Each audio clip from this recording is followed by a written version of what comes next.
कहानी अड्डा में दोस्तों सुनते हैं सुभद्रा कुमारी चौहान जी की बहुत ही सुंदर कहानी। शीर्षक है गौरी। शाम को गोधूली की बेला कुली के सिर पर सामान रखवाए जब बाबू राधा कृष्ण अपने घर आए, तब उनके भारी भारी पैरों की चाल और चेहरे के भाव से ही कुंती ने जान लिया कि वहां भी काम नहीं बना। कुली के सिर पर से बिस्तर उतरवाकर बाबू राधा कृष्ण ने उसे कुछ पैसे दिए। कुली सलाम करके चला गया और वे पास पड़ी एक आराम कुर्सी पर, जिसके स्प्रिंग खुलकर कुछ ढीले होने के कारण इधर उधर फैल गए थे, गिर से पड़े थे। उनके इस प्रकार बैठने से स्प्रिंग आपस में टकराए, जिससे एक प्रकार की झन की आवाज हुई। पास ही बैठे कुत्ते ने कान उठाकर इधर उधर देखा और भौं भौं कर उठा। इसी समय उनकी पत्नी कुंती ने कमरे में प्रवेश किया। काम की सफलता या असफलता के बारे में कुछ भी न पूछकर कुंती ने बड़े नम्र स्वर में कहा, चलो हाथ मुंह धो लो, चाय तैयार है। चाय? राधा कृष्ण जी चौक से पड़े। चाय के लिए तो मैंने कहा ही नहीं था। नहीं कहा तो क्या हुआ, पी लो चलकर, कुंती ने आग्रह पूर्वक कहा। अच्छा चलो, कहते हुए राधा कृष्ण जी पत्नी के पीछे पीछे चले गए। गौरी अपराधिनी की भांति माता पिता दोनों की दृष्टि से बचती हुई पिता के लिए चाय तैयार कर रही थी। उसे ऐसा लगा कि पिता की सारी कठिनाइयों की जड़ वो ही तो है। ना वो होती, ना पिता को विवाह की चिंता में इस प्रकार स्थान स्थान घूमना पड़ता। वो मुंह खोलकर किस प्रकार कह दे कि उसके विवाह के लिए इतनी परेशानी उठाने की आवश्यकता नहीं। माता पिता चाहे जिसके साथ उसकी शादी कर दे, वो सुखी रहेगी, और ना भी करे तो भी वो सुखी रहेगी। जब विवाह के लिए उसे जरा भी चिंता नहीं, तब माता पिता इतना परेशान क्यों रहते हैं? गौरी यही न समझ पाती थी। कभी कभी वो सोचती, क्या मैं माता पिता के लिए इतनी भारी हो गई हूँ? रात दिन सिवा मेरे विवाह के उन्हें कुछ और सोचता ही नहीं। तब आत्मग्लानि और क्षोभ से गौरी का रोम रोम व्यथित हो उठता। उसका जी चाहता कि धरती फटे और वो समा जाए, किंतु ऐसा कभी ना हुआ। वो गौरी जो पूनों की चांद की तरह बढ़ना भर जानती थी, घटने का कोई साधन ही ना था उसके पास। राधा कृष्ण जी की चिंता की सामग्री हो गई थी। उसका विवाह योग्य वर के साथ करना चाहते थे, यही सबसे बड़ी कठिनाई थी। योग्य पात्र का मूल चुकाने लायक उनके पास संपत्ति ना थी। यही कारण था कि गौरी का ये 19वां साल चल रहा था, फिर भी वे उसके हाथ पीले ना कर सके थे। गौरी उनकी अकेली ही संतान थी। छुटपन से ही गौरी बड़ी लाडली थी उनकी। प्रायः उसकी उचित अनुचित सभी हट पूरी हुआ करती थी। इसी कारण गौरी का स्वभाव निर्भीक, दृढ़ निश्चयी और हठीला था। वो एक बार जिस बात की सोच समझकर कह दे, फिर उस बात से कोई उसे हटा नहीं सकता था। पिता की परेशानियों को देखते हुए अनेक बार उसके जी में आया कि वो पिताजी से साफ साफ कह दे कि आखिर उसके विवाह के लिए इतनी चिंता क्यों करते हैं। वो स्वयं तो विवाह को इतना आवश्यक नहीं समझती। अगर पिता विवाह को इतना अधिक महत्व देते हैं, तो फिर पात्र और कुपात्र क्या, विवाह ही तो करना है, कर दे किसी के साथ। वो हर हालत में सुखी और संतुष्ट रहेगी। उनकी ये परेशानी, इतनी चिंता अब उससे सही नहीं जाती, किंतु संकोच और लज्जा जबान पर ताला सा डाल देती थी। हजार बार निश्चय करके भी वो पिता से ये बात ना कह सकी। पिता को आते देख गौरी चुपके से दूसरे कमरे में चली गई। राधा कृष्ण जी ने जैसे बेमन से हाथ मुंह धोया और पास में रखी हुई कुर्सी पर बैठ गए। वहीं एक मेज पर कुंती ने चाय और कुछ नमकीन पूरियां पति के सामने रखकर रख दी। पूरियों की तरफ राधा कृष्ण जी ने देखा तक नहीं, चाय का प्याला उठाकर पीने लगे। ऐसी कन्या को जन्म देकर जिसके लिए वर ही न मिलता हो, कुंती स्वयं ही जैसे अपराधिनी हो गई थी। कुंती ने डरते डरते पूछा, जहां गए थे क्या वहां भी कुछ ठीक नहीं हुआ? नहीं, ये बात नहीं है। कुंती ने उत्सुकता से पूछा, फिर क्या बात है? लड़के को देखा? हाँ देखा, अच्छी तरह देखा, कह राधा कृष्ण जी फिर से चाय पीने लगे। कुंती की समझ में ये पहली ना आई। उसने कहा, जरा समझाकर कहो, तुम्हारी बात तो समझ में ही नहीं आ रही है। समझाकर कहता हूँ, सुनो। वो लड़का लड़का नहीं, आदमी है। तुम्हारी गौरी के साथ मामूली चपरासी सा दिखेगा। बोलो, करोगी ब्याह? कुंती ने कहा, विवाह की बात तो पीछे होगी। क्या रूप रंग बहुत खराब है? फोटो में तो वैसा नहीं जान पड़ता। रूप रंग नहीं, रहन सहन बहुत खराब है। इतनी सिधाई भी तो अच्छी नहीं होती जिसके पीछे आदमी आदमी ना दिखे, और फिर उम्र में भी तो अधिक है। 35-36 साल का है, साथ ही 2 बच्चे हैं। उन्हीं बच्चों को संभालने के लिए वो विवाह करना चाहते हैं, नहीं तो शायद ना करते। उनकी दूसरी शादी है। उनकी उमंगें, उनका उत्साह सब ठंडा पड़ गया है। वे अपने बच्चों के लिए एक माँ चाहते हैं, पर मेरी लड़की की तो दूसरी शादी नहीं। वे तो साफ साफ कहते हैं कि मैं अपने बच्चों के लिए विवाह करना चाहता हूँ। कुंती बोली, जिन्हें दूसरी विवाह करनी होती है वे सब बच्चों के ही बहाने तो शादी करते हैं, नहीं तो क्या कहते फिरते हैं कि अपने लिए कर रहे हैं। राधा कृष्ण जी बोले, अरे नहीं नहीं, वो आदमी कपटी नहीं। उनके भीतर कुछ और, बाहर कुछ और, ऐसा नहीं हो सकता। हृदय तो उनका दर्पण की तरह साफ है, पर उनका खादी का कुर्ता, गांधी टोपी, फटे फटे चप्पल देखकर जी हिचकाता है। वो कहीं नेता बनकर व्याख्यान देने लायक तो हैं, पर किसी का दूल्हा बनकर जाने लायक नहीं। इसके अलावा 30 रुपए कुल उनकी तनख्वाह है। कांग्रेस दफ्तर में सेक्रेटरी का काम करते हैं। 3 बार जेल भी जा चुके हैं। इस दिन चले जाएं कुछ ठिकाना भी नहीं। कुंती, आदमी तो बुरा नहीं जान पड़ता। बुरा आदमी तो मैं भी नहीं कह सकता, पर वो गौरी का पति होने के लायक नहीं। सच बात तो ये है। फिर तुमने क्या कह दिया? राधा कृष्ण जी बोले, क्या कह देता, उन्हें बुला आया हूँ। अगले इतवार को आवेंगे तो तुम भी देख लेना। वे आने के लिए बड़ी मुश्किल से तैयार हुए। कहने लगे, नहीं साहब, मैं लड़की देखने नहीं जाऊंगा। इस तरह लड़की देखकर मुझे किसी लड़की का अपमान नहीं किया जाता। फिर जब मैंने समझाकर कहा कि आप लड़की को देखने नहीं, लड़की और उसकी माँ आपको देख लेगी, तब वो कहीं बड़ी मुश्किल से राजी हुए। गौरी दरवाजे की आड़ में सब बातें सुन रही थी। जिस व्यक्ति के प्रति उसके पिता इतने असंतुष्ट और उदासीन थे, उसके प्रति गौरी के हृदय में अनजाने ही कुछ श्रद्धा के भाव जागृत हो गए थे। राधा कृष्ण जी पान का बीड़ा उठाकर अपनी बैठक की ओर चले गए। उसी रात फिर उन्होंने अपने कुछ मित्रों और रिश्तेदारों को गौरी के लिए योग्य वर तलाशने को पत्र लिख दिया। अगला इतवार आया। आज ही सीताराम जी गौरी को देखने या अपने आप को दिखलाने आएंगे। राधा कृष्ण जी ने पहले ही कह रखा है कि किसी बाहर वाले को कुछ ना मालूम पड़े कि कोई गौरी को देखने आया है। अतएव ये बात गुप्त रखी गई। घर के भीतरी आंगन में उनके बैठने का प्रबंध किया गया। 3-4 कुर्सियों के बीच एक मेज, उस पर एक साफ धुला हुआ खादी का कपड़ा बिछा दिया गया और एक ग्लास में आंगन के ही गुलाब के कुछ फूलों को तोड़कर गुलदस्ते का स्वरूप दे दिया गया। बहुत ही साधारण सा आयोजन था। सीताराम जी सरीखे व्यक्ति के लिए किसी विशेष आडंबर की आवश्यकता नहीं थी। यथा समय सीताराम जी अपने दोनों बच्चों के साथ आए। बच्चे भी वही खादी के कुर्ते और हाफ पैंट पहने थे। न जूता, न मोजा, न किसी प्रकार का थाट बाट, पर दोनों बड़े प्रसन्न, बड़े हंसमुख। आकर घर में वे इस प्रकार खेलने लगे जैसे बड़े चिर परिचित हों। कुंती एक तरफ बैठी थी। बच्चों के कोलाहल से परिपूर्ण घर उसे छड़ के लिए नंदन कानन सा जान पड़ा। उसने मन ही मन सोचा, कितने अच्छे बच्चे हैं। यदि बना किसी प्रकार का संबंध हुआ तो सीताराम जी इन बच्चों को संभालने का भार उसे सौंप दे तो वो खुशी खुशी ले लेगी। वो बच्चों के साथ इतनी तन्मय हो गई थी कि क्षण भर के लिए भूल गई कि सीताराम जी बैठे हैं और उनसे कुछ बातचीत भी करनी है। इसी समय अचानक छोटे बच्चे को कुछ याद आया। वो दौड़कर पिता के पास गया। उनके पैरों के बीच खड़ा होकर बोला, बाबू, तुम तो कहते थे ना माँ को दिखाने ले चलते हो। माँ कहाँ है, बतलाओ ना। सीताराम जी ने किंचित हंसकर कहा, ये माँ जी बैठी हैं, इनसे कहो यही तुम्हें दिखाएंगी। बालक ने मचलकर कहा, तुम दिखाओ ना। इसी समय एक बड़ी सी सफेद बिल्ली आंगन से होती हुई भीतर को भाग गई। बच्चे बिल्ली के पीछे सब कुछ भूलकर दौड़ते हुए अंदर पहुंच गए। गौरी पिछले बरामदे में चुपचाप खड़ी थी। वो न जाने किस ख्याल में थी। तब तक छोटे बच्चे ने उसका आंचल पकड़कर खींचते हुए कहा, क्या तुम हमारी माँ हो? गौरी ने देखा हष्ट-पुष्ट सुंदर सा बालक, कितना भोला, कितना निश्चल। उसने बालक को गोद में उठाकर कहा, हाँ। बच्चे ने फिर उसी स्वर में पूछा, हमारे घर चलोगी ना? बाबू तो तुम्हें लेने ही आए हैं और हम भी आए हैं। अब तो गौरी उसकी बातों का उत्तर ना दे सकी। पूछा, मिठाई खाओगे? हाँ, खाएंगे, दोनों ने एक ही साथ उत्तर दिया। कुछ क्षण बाद कुंती ने अंदर आकर देखा कि छोटा बच्चा गौरी की गोद में और बड़ा बच्चा उसी के पास बैठा मिठाई खा रहा है।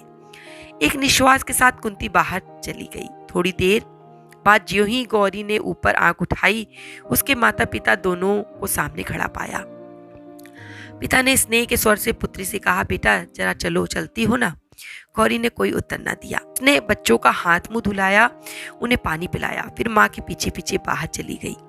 बच्चे अब भी उसी को घेरे थे, वे उसे छोड़ना नहीं चाहते थे। बड़ी मुश्किल से सीताराम जी ने उन्हें बुलाकर कुछ देर अपने पास बिठा लिया, किंतु जरा सा मौका पाते ही गौरी के आसपास फिर वो बैठ जाते। पिता के विरुद्ध उन्हें कुछ नालिशें भी दायर करनी थी, शिकायत करनी थी, जो पिता के पास बैठकर नहीं कर सकते थे। छोटे ने कहा, बाबू हमें कभी खिलौने नहीं लेने देते। बड़े ने कहा, मिठाई भी कभी नहीं खिलाते। छोटे ने फिर कहा, और हमें छोड़कर दफ्तर भी चले जाते हैं, दिन भर नहीं आते। बाबू अच्छे नहीं। बड़ा बोला, माँ तुम चलो, नहीं तो हम भी यहीं रहेंगे। बच्चों की बातों को सुनकर सभी को हंसी आती थी।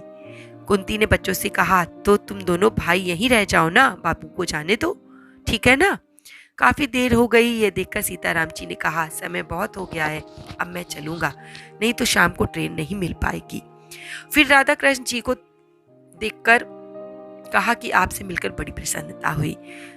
लड़की तो आपकी साक्षात लक्ष्मी है, और मैं ये जानता हूं कि आपकी लड़की ऐसी ही होगी, इसलिए देखने नहीं आना चाहता था।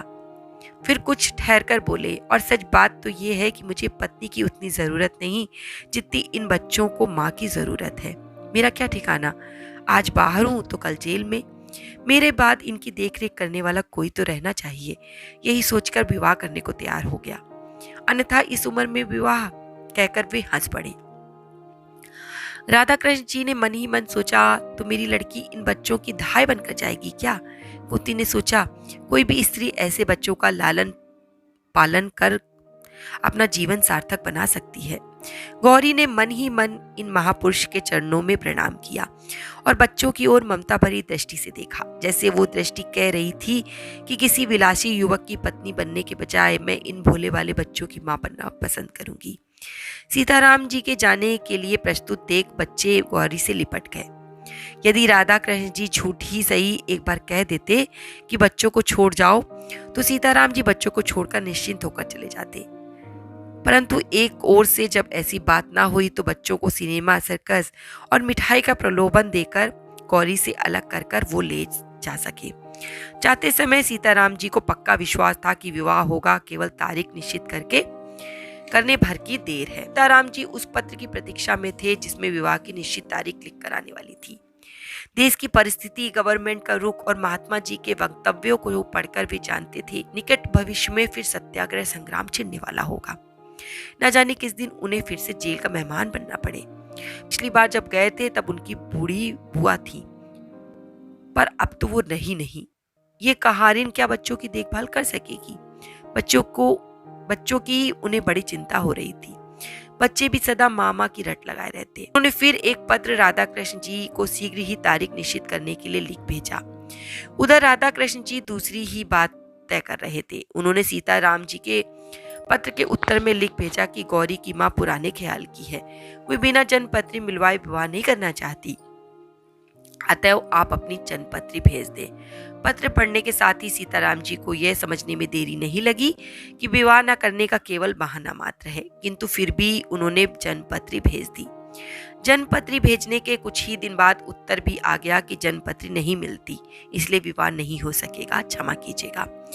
राधा कृष्ण जी को गौरी के लिए दूसरा वर मिल गया था, जो उनकी समझ में गौरी के योग्य था। ये भी अधिक नहीं थे, पर अभी अभी नायब तहसीलदार के पद पर नियुक्त हुए थे और आगे उन्नति की आशा थी। बीए पास थे, दिखने में बहुत सुंदर ना थे, बदशक्ल भी कहे नहीं जा सकते, पर पुरुषों में सुंदरता कहाँ देखी जाती है। उम्र कुछ अधिक नहीं थी, 24-25 साल के रहे होंगे।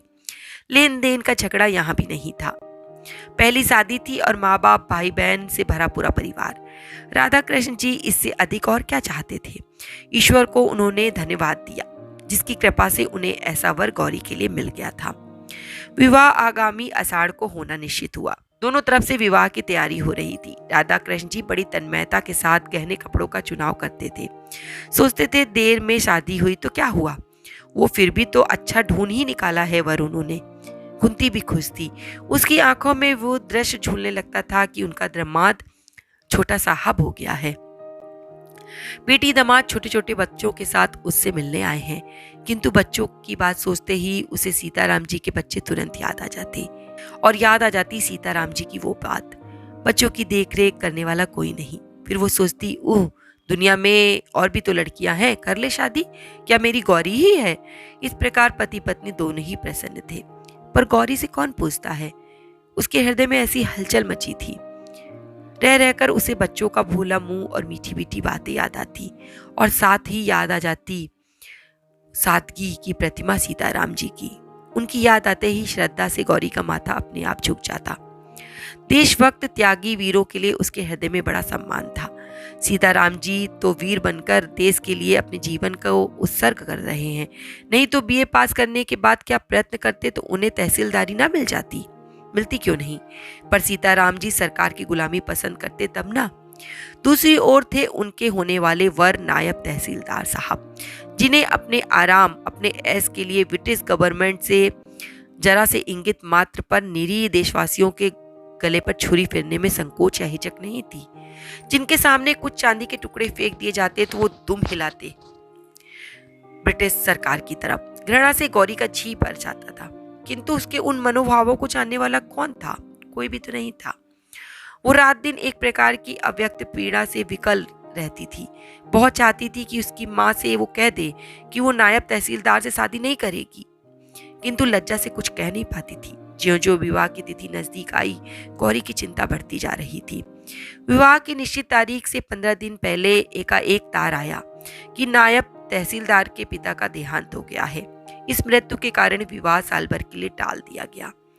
गौरी के माता पिता बड़े दुखी थे, किंतु गौरी के सिर पर जैसे चिंता का पहाड़ हट गया था। इस बीच सत्याग्रह आंदोलन की लहर सारे देश भर में बड़ी तीव्र गति से फैल गई। शहर शहर में गिरफ्तारियों का तांता सा लग गया। रोज ही न जाने कितने लोग गिरफ्तार होते थे। किसानों को सजा होती थी, कहीं लाठीचार्ज, कहीं धारा 144। सरकार की दमन की चक्की बड़े भयंकर रूप से चल रही थी। गौरी को उन बच्चों की चिंता थी। जब से सत्याग्रह संग्राम छिड़ा था तभी से वो चिंता में थी कि न जाने कब सीताराम जी गिरफ्तार हो जाएं। फिर वे बच्चे बेचारे, उन्हें कौन देखेगा। रोज का अखबार ध्यान से पढ़ती। इसी प्रकार उसने एक दिन पढ़ा कि राज्यद्रोह के अपराध में सीताराम जी गिरफ्तार हो गए। उन्हें 1 साल का सा परिश्रम कारावास हुआ है। इस समाचार को पढ़कर गौरी कुछ देर स्तब्ध सी खड़ी रह गई। फिर कुछ सोचती हुई टहलने लगी। कुछ ही देर बाद उसने अपना कर्तव्य निश्चित कर लिया। वो माँ के पास गई। माँ कोई पुस्तक देख रही थी। उसने अपने सारे साहस को समेटकर दृढ़ता से कहा, माँ मैं कानपुर जाऊंगी। कानपुर? कानपुर में क्या है? आश्चर्य से कुंती ने पूछा। गौरी, वहां बच्चे हैं। माँ ने उसी स्वर में कहा। बच्चे? कैसी बात करती हो गौरी, पागलों की सी। नहीं माँ, मैं पागल नहीं। बच्चों को तुम भी जानती हो। उनके पिता को राजद्रोह के मामले में साल भर की सजा हो गई है। बच्चे छोटे हैं। मैं जाऊंगी माँ, मुझे जाना ही पड़ेगा। गौरी के स्वभाव से कुंती भली भांति परिचित थी। वो जानती थी कि गौरी जिस बात की हट पकड़ लेती थी कभी छोड़ती नहीं थी। अतएव सहसा वो गौरी का विरोध न कर सकी। बोली, अभी तेरे बाबूजी बाहर गए हैं, उन्हें तो आने दे। पर गौरी ने दृढ़ता के साथ कहा, बाबूजी के आने तक मैं ठहर ना सकूंगी, मुझे जाने दो। रास्ते में मुझे कष्ट ना होगा, अब मैं बड़ी हो गई हूँ। और उसी दिन शाम को एक नौकर के साथ गौरी कानपुर चली गई। साल भर बाद अपनी सजा पूरी करके सीताराम जी घर लौटे। इस साल भर के भीतर उन्होंने एक बार भी बच्चों को ना देखा था। उन्हें कायदे के अनुसार लगातार हर महीने उनका कुशल समाचार मिल जाता था, पर उन्हें बच्चों की चिंता बनी ही रहती थी। जिस कहारिन के भरोसे वे बच्चों को छोड़ के गए थे, उसके भी 3-4 बच्चे थे। वो बच्चों को कैसे रखेगी, सो सीताराम जी जानते थे। पर व्यवस्था थी, क्या करते। सवेरे 6 बजे ही जेल से मुक्त कर दिए गए। एक तांगे पर बैठकर वे घर की ओर चले। जेब में कुछ पैसे थे। एक जगह गरम गरम जलेबियां बन रही थी। बच्चों के लिए थोड़ी सी खरीद ली। घर के दरवाजे पर पहुंचे। दरवाजा खुला था। घर के अंदर पैर रखने से हृदय धड़कता था। न जाने बच्चे किस हालत में होंगे। वो चोरों की तरह चुपके चुपके घर में घुसे, परंतु ये क्या। आंगन में पहुंचते वो ठगे से खड़े रह गए। फिर जरा आगे बढ़कर उन्होंने कहा, आप। गौरी ने झुककर उनकी पैरों की लगा ली, माथे से लगा ली। दोस्तों, आपको ये कहानी कैसी लगी? अगर पसंद आई हो तो आगे शेयर कर दीजिएगा, और ऐसी ही कहानियों का आनंद लेने के लिए मेरे चैनल को सब्सक्राइब कर लीजिएगा। धन्यवाद।